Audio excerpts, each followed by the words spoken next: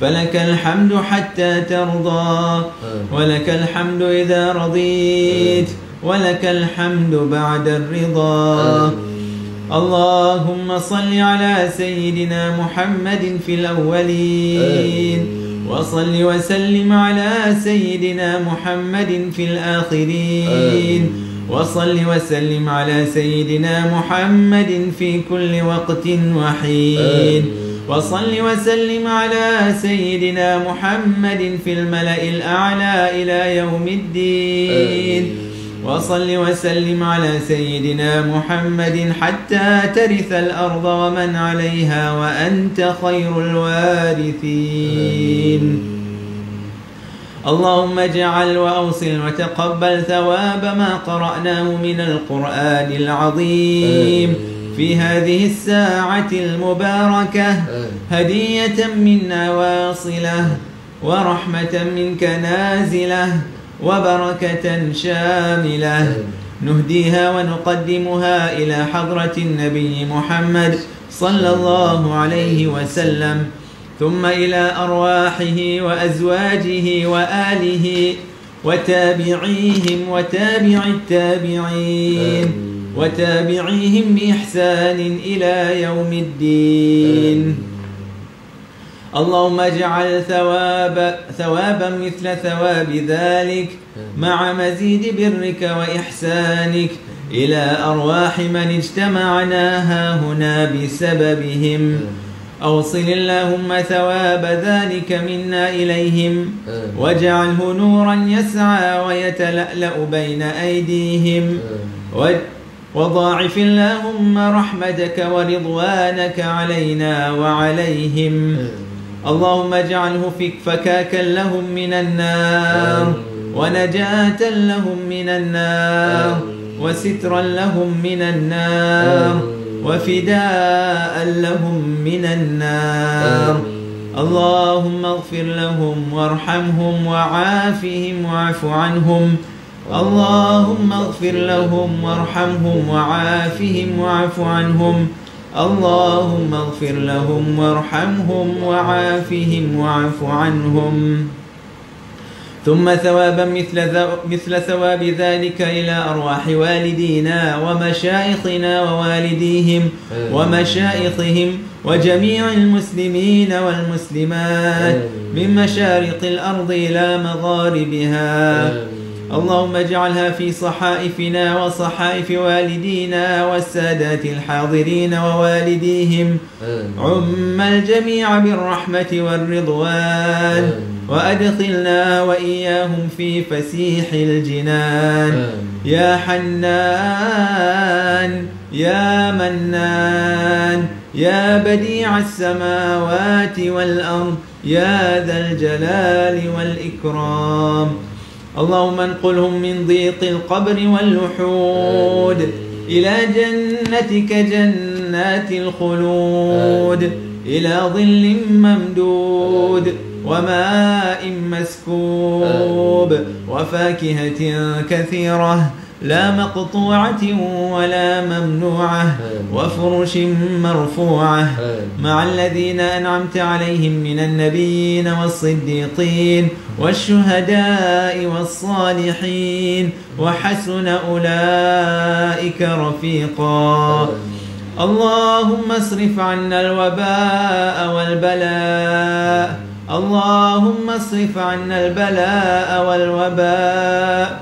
إنك على كل شيء قدير اللهم اصرف عنا هذا البلاء وقنا شر الداء ونجنا من الطعن والطاعون والوباء والطف بنا يا لطيف والطف بنا يا لطيف والطف بنا يا لطيف يا خبير إنك على كل شيء قدير ربنا لا تزغ قلوبنا بعد إذ هديتنا وهب لنا من لدنك رحمة إنك أنت الوهاب ربنا آتنا في الدنيا حسنة وفي الآخرة حسنة وقنا عذاب النار وصلى الله على سيدنا محمد وعلى آله وصحبه وسلم والحمد لله رب العالمين الفاتحة بسم الله الرحمن الرحيم الحمد لله رب العالمين الرحمن الرحيم مالك يوم الدين إياك نعبد وإياك نستعين اهدنا الصراط المستقيم صراط الذين أنعمت عليهم غير المغضوب عليهم ولا الضالين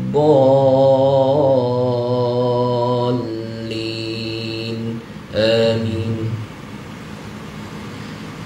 بسم الله الرحمن الرحيم ربنا تقبل دعاءنا وقيامنا وركوعنا وسجودنا وتمم تقصيرنا يا الله يا كريم دعواهم سبحانك اللهم وتحيتهم فيها سلام وآخر دعواهم ودعوانا عن الحمد لله رب العالمين تقبل الله منكم منا ومنكم تقبل يا كريم